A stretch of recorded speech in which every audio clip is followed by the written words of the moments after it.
Candle march, कब तक मशाल जुलूस, कब तक प्रदर्शन, कब तक बलात्कार और आखिरकार कब तक लिखा जाए।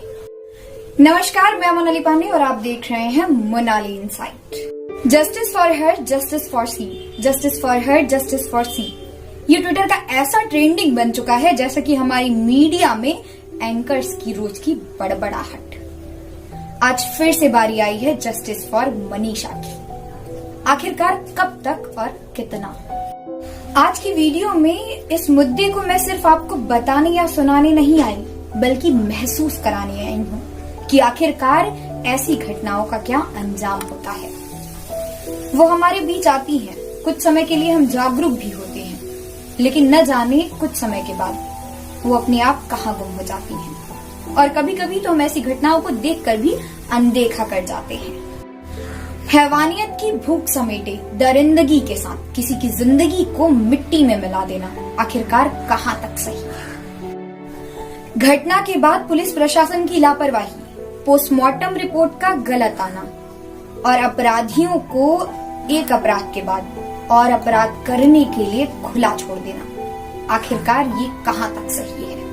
एक और महत्वपूर्ण एरा भी है मीडिया वर्ग का, जहाँ पर शायद पुरुष वर्ग से ज्यादा महिलाएं हैं, लेकिन उनका भी ऐसी घटनाओं पर, ऐसी मुद्दों पर चुप्पी साधे रहना आखिरकार कहाँ तक सही है।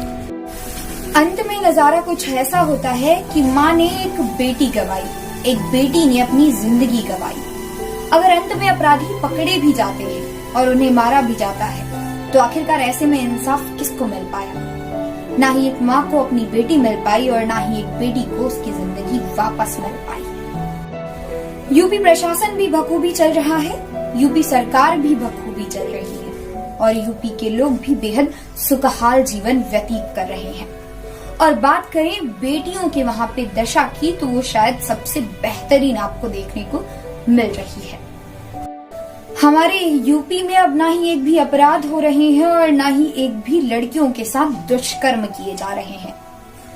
इस बात का साक्षात प्रमाण है ये वीडियो, एक बार गौर से जरूर सुनिएगा। यूपी में बढ़ते क्राइम को लेकर आपको बहुत लोग, कोई अपराध यूपी में न्यूनतम अपराध है, लॉ एंड ऑर्डर की स्थिति बेहतर स्थिति में है और आगे भी बेहतर स्थिति में रहेगी।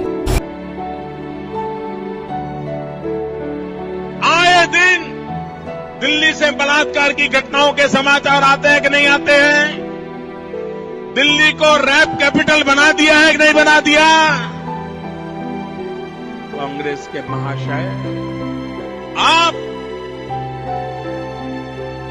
दिल्ली को जिस प्रकार से रैप कैपिटल बना दिया है और उसके कारण पूरी दुनिया में हिंदुस्तान की बेइज्जती हो रही है और आपके पास मां बहनों की सुरक्षा के लिए न कोई योजना है, न आप में कोई दम है, न आप इसके लिए कुछ कर सकते हैं। इस वीडियो में आपने जो भी बातें सुनी दिल्ली को लेकर, क्या वो वर्तमान में हमारे उत्तर प्रदेश पर लागू नहीं होती, या फिर इन बातों के जैसा ही नजारा आपको उत्तर प्रदेश में अब वर्तमान में देखने को नहीं मिल रहा है? तो मैं पूछना चाहती हूँ उत्तर प्रदेश की सरकार से, आखिरकार आपने ऐसी योजनाएं क्यों नहीं लाई जिसके चलते कोई भी बेटी असुरक्षित ना रहे, जिसके चलते हमारे उत्तर प्रदेश में इस तरह की घटनाएं ना घटित हों? क्या है कोई जवाब? कुछ साल पहले निर्भया कांड हुआ था, जिसके चलते पूरा देश आक्रोश में था। उसके बाद भी निर्भया जैसे न जाने कितने और घटनाएं हुई, लेकिन कुछ समय तक वो लोगों के बीच रहीं और कुछ दिन बाद गायब। बीते कुछ दिनों में एक नहीं बल्कि 6 केसेस हुए बलात्कार और गैंगरेप के। कुछ में पोस्टमार्टम को गलत बताया गया, कुछ में पुलिस प्रशासन ने झूठ कहा और कुछ में पूरी घटना को ही असत्य बता दिया गया।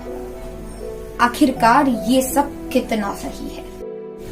आज की वीडियो में गिनवाने के लिए शायद मेरे पास एक घटना नहीं बल्कि कई घटनाएं हैं। हाथरस की घटना से आप बखूबी परिचित होंगे।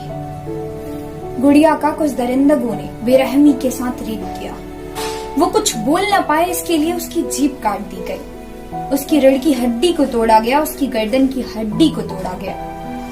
कुछ दिनों तक वो अस्पताल में रही, वहां पर वो अपनी जान से खेलती रही, लेकिन अंत में उसकी जान भी चली गई। मामला सिर्फ यही नहीं रुकता है, दरिंदगी और हैवानियत सिर्फ यही नहीं थमती है। अपराधियों ने अपराध को अंजाम दिया, लेकिन क्या पुलिस प्रशासन, जो चिकित्सक थे, जो हमारी गवर्नमेंट है, उसमें इस घटना को लेकर जो भी कार्य किए, क्या वो सही थे? पुलिस प्रशासन का ऐसे ही लड़की के मृत्यु के एक दिन बाद बिना उसके परिवार वालों के उसके शव को जलाना आखिरकार कितना सही था? सरकार के द्वारा इस बयान का दिया जाना कि ये पूरी की पूरी घटना ही असत्य थी, आखिरकार ये कहां तक सही था? पोस्टमार्टम का गलत आना, आखिरकार ये कहां तक सही था? चाहती हैं आप? हम चाहते हैं हमारी बेटी को घर तक ले जाया जाए। हमारा जो हिंदू नियम है, हमें हल्दी वगैरह लगानी होती है, हम अपनी बेटी को हल्दी वगैरह लगा के हमारी आखिरी बच्ची की विदाई है। अब लौट के तो दोबारा नहीं आएगी। हम अपनी बच्ची की अपने घर से ही, दरवाजे से ही विदाई करना चाहते हैं।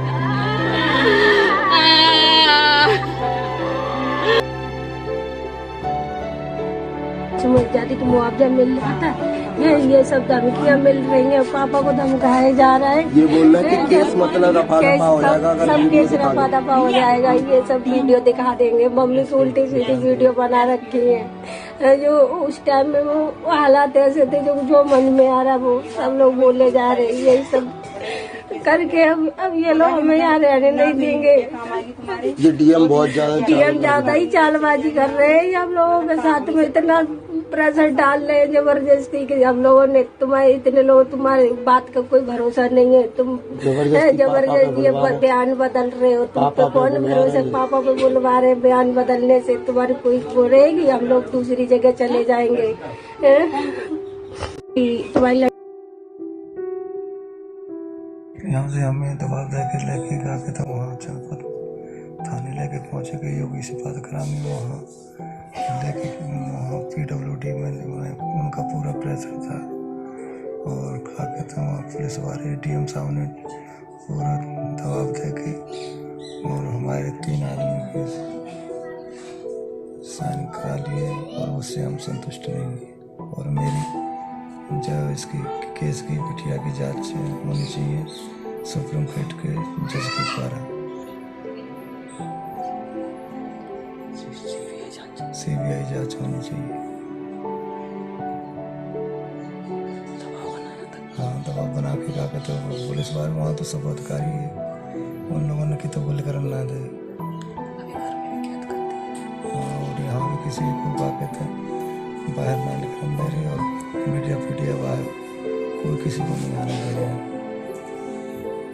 मनीषा के जीते जी जो कुछ भी उसके साथ हुआ वो बेहद ही दरिंदगी भरा था, लेकिन उसकी मृत्यु के बाद जो कुछ भी उसके शव और उसके परिवार वालों के साथ किया गया वो आखिरकार कहां तक सही था?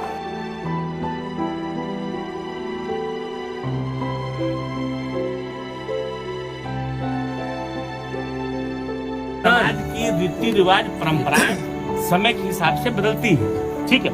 देखो, ये एक्स्ट्रा ऑर्डिनरी सिचुएशन है, समझे ना? ये कोई जरूरी नहीं है, ये कहीं नहीं लिखा है कि नहीं साहब दाह संस्कार साहब रात में नहीं होता है, समझे ना? होता है। एक बार सब लोग समझदार हो, जो लोग सब खत्म मत करना। तो मीडिया वाले मैं आपको बता दूं, आज अभी आधे चले गए, कल सुबह तक आधे और निकल जाएंगे, 2-4 बजे निकल जाएंगे, तो हम ही आपके साथ खड़े। अब आपकी इच्छा, आपको बार-बार बयान बदलना नहीं बदलना है, अभी जल्दी बदलना है कि नहीं, आप अपनी। ये रहा आज का मुद्दा, और ये मुद्दा ऐसा नहीं कि मैं आपके सामने पहली बार लेकर आई हूँ। ये मुद्दे पिछले कई बार भी मैं आपके सामने लेकर आई हूँ, और शायद इन मुद्दों का सिलसिला आगे भी जारी रहने वाला है। आखिरकार ऐसी घटनाओं पर सरकार का चुप्पी साधे रहना कहां तक सही है? पुलिस प्रशासन की लापरवाही कहां तक सही है? अपराधियों को और अपराधों के लिए खुला छोड़ देना ये कहां तक सही है? एक लड़की को इंसाफ न मिलना आखिरकार कहां तक सही है? आपको क्या लगता है कि ऐसी घटनाओं को लेकर सरकार को कैसे कानून बनाने चाहिए? इन घटनाओं को होने से कैसे रोका जा सकता है? लापरवाही आखिरकार कहां से हो रही है? क्या बेटी बचाओ और बेटी पढ़ाओ का नारा आप कहीं लुप्त करके हमें बेटा बचाओ और बेटी पढ़ाओ के नारे की तरफ अग्रसर होना चाहिए या नहीं? अपने विचार कमेंट बॉक्स में जरूर लिखें। धन्यवाद।